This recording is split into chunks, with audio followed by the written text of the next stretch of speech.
கர்த்தரிடத்தில் மன்னிப்பு உண்டு.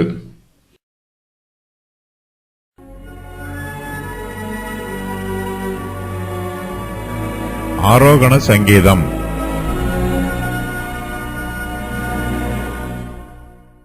கர்த்தாவே, ஆழங்களிலிருந்து உம்மை நோக்கி கூப்பிடுகிறேன். ஆண்டவரே, என் சத்தத்தை கேளும். என் விண்ணப்பங்களின் சத்தத்திற்கு உமது செவிகள் கவனித்திருப்பதாக. கர்த்தாவே, நீர் அக்கிரமங்களை கவனித்திருப்பீரானால் யார் நிலை நிற்பான்? ஆண்டவரே, உமக்கு பயப்படும்படிக்கு உம்மிடத்தில் மன்னிப்பு உண்டு. இந்த பிரபஞ்சத்தில் நீதிமான்களாக இருக்கிறவர்களுக்கு கூட சில சமயங்களில் துன்பமும் வேதனையும் நெருக்கமும் வந்துவிடும். நாம் பாடுகளின் உபத்திரவங்களின் பள்ளத்தில் விழுந்து விடுவதற்கு வாய்ப்புள்ளது. நாம் எவ்வளவு பெரிய ஆபத்தில் விழுந்துவிட்டாலும் அந்த ஆழங்களில் இருந்து கர்த்தரை நோக்கி கூப்பிடுகிற சிலாக்கியத்தை பெற்றிருக்கிறோம். நாம் கர்த்தரை நோக்கி கூப்பிடும்போது அவர் நமக்கு செவி கொடுக்கிறார். நாம் ஆழங்களில் விழுந்து விடும்போது கர்த்தரை நோக்கி சத்தமிட்டு கூப்பிட வேண்டும். நாம் ஆழத்தில் விழுந்து விட்டோம் என்னும் உணர்வு நமக்குள் இருக்க வேண்டும். இந்த சூழ்நிலையில் நாம் கர்த்தரை நோக்கி கூப்பிடும்போது கர்த்தர் நம்மை பாதுகாப்பார். இன்னும் அதிகமான ஆழத்திற்குள் நாம் மூழ்கி போய் விடாதவாறு கர்த்தருடைய கரம் நம்மை பாதுகாக்கும். மேலும் நாம் விழுந்துவிட்ட ஆழங்களில் இருந்து கர்த்தர் தம்முடைய பலத்த கரத்தினால் நம்மை தூக்கி விடுவார். கர்த்தருக்காக பொறுமையுடன் காத்திருந்தேன். அவர் என்னிடமாய் சாய்ந்து என் கூப்பிடுதலை கேட்டார். பயங்கரமான குழியிலும் உளையான சேற்றிலும் இருந்து என்னை தூக்கி எடுத்து என் கால்களை கன்மலையின் மேல் நிறுத்தி என் அடிகளை உறுதிப்படுத்தினார். சங்கீதம் 40:1-2. நாம் கர்த்தருடைய சமூகத்தில் நம்முடைய அக்கிரமங்களுக்காக மனம் வருந்தி வரும்போது அவர் நம்மை மன்னிக்கிறார். கர்த்தர் நம்முடைய அக்கிரமங்களை கவனிப்பதில்லை. கர்த்தர் அக்கிரமங்களை கவனித்திருப்பார் என்றால் அவருக்கு முன்பாக ஒருவராலும் நிலை நிற்க முடியாது. சங்கீதக்காரர் இந்த வசனத்தில் தேவனை கர்த்தாவே என்றும் ஆண்டவரே என்றும் சொல்லுகிறார். தேவனுடைய சர்வ வல்லமையையும் அவருடைய மகத்துவத்தையும் தெளிவாக சொல்லுவதற்காக சங்கீதக்காரர் இவ்விரண்டு பெயர்களையும் கர்த்தருக்கு பயன்படுத்துகிறார்.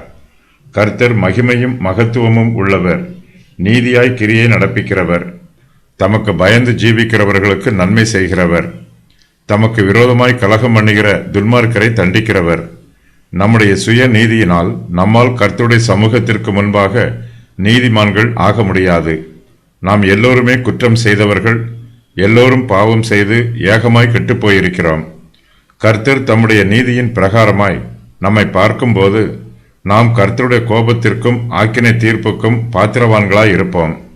நம்முடைய பாவத்தின் நிமித்தமாய் கர்த்தர் தம்முடைய நீதியினால் நம்மை தண்டிக்க வேண்டும். கர்த்தருடைய கிருபையோ நம்மீது அவரை இரக்கம் காண்பிக்க வைக்கிறது. கர்த்தருடைய கிருபை அவருடைய கோபத்தை அவரை விட்டு நீக்கி போட்டு அவருக்குள் மனதுருக்கத்தை கொடுக்கிறது. கர்த்தர் நம்மீது கிருபையாகவும் இரக்கமாகவும் மனதுருக்கமாகவும் இருப்பதினால்தான் நம்மால் அவருடைய சமூகத்திற்கு முன்பாக கிட்டிச் சேர முடிகிறது. சங்கீதக்காரர் தேவனுடைய நீதியையும் இரக்கத்தையும் பற்றி சொல்லும்போது, கர்த்தாவே, நீர் அக்கிரமங்களை கவனித்திருப்பீரானால் யார் நிலை நிற்பான் ஆண்டவரே என்று சொல்லுகிறார்.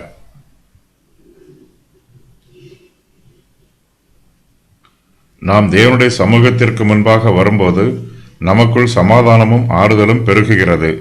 கர்த்தர் நம்முடைய பாவங்களை மன்னிக்கிறார். நாம் கர்த்தருக்கு பயப்படுகிறோம். கர்த்தரிடத்தில் நமக்கு மன்னிப்பு உண்டு. நம்முடைய தேவையும் இதுதான். கர்த்தர் நம்முடைய பாவங்களை மன்னிக்க வேண்டும். அவர் நம்முடைய ஆத்துமாவை ரட்சிக்க வேண்டும்.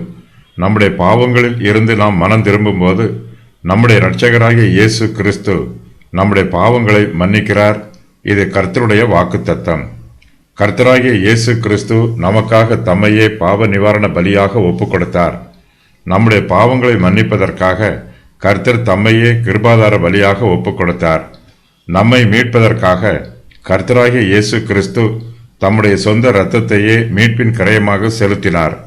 இயேசு கிறிஸ்துவின் மூலமாய் நமக்கு மீட்பு உண்டு. கர்த்தரிடத்தில் நமக்கு மன்னிப்பு உண்டு. நாம் உண்மையாய் மனம் திரும்பும் போது கர்த்தர் நம்மை மன்னிப்பதில் உண்மை உள்ளவர். நமக்கு ஆபத்துக்கள் வரலாம், பிரச்சனைகளும் நெருக்கங்களும் வரலாம். நம்முடைய ஆத்துமா கர்த்தரோடு ஐக்கியமாய் இருந்தால்தான் நம்முடைய வேளையிலே நம்மால் கர்த்தரை நோக்கி கூப்பிட முடியும்.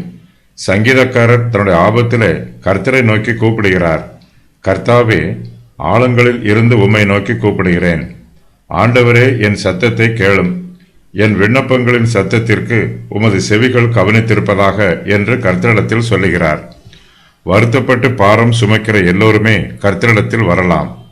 தம்மிடத்தில் வருகிற யாரையும் கர்த்தர் புறம்பே தள்ள மாட்டார். நம்முடைய கர்த்தராகிய இயேசு கிறிஸ்து நம்முடைய பாவங்களை மன்னிக்கும் போது அவற்றை மன்னிப்பதோடு மறந்தும் விடுகிறார். நம்மை அவர் நீதிமான்கள் ஆக்குகிறார்.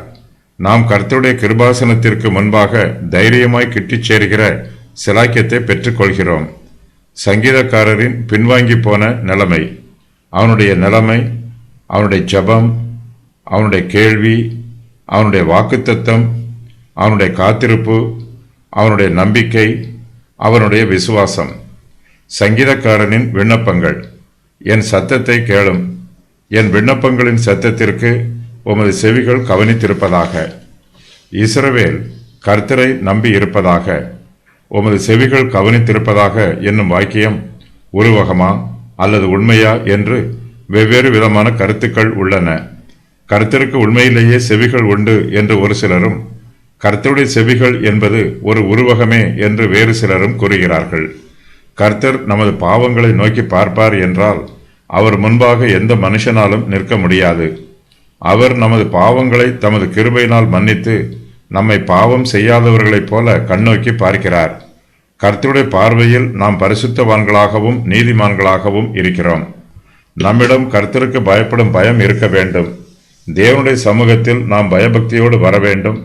கர்த்தர் தமது கிருபையினால் நம்மை மன்னிப்பார்.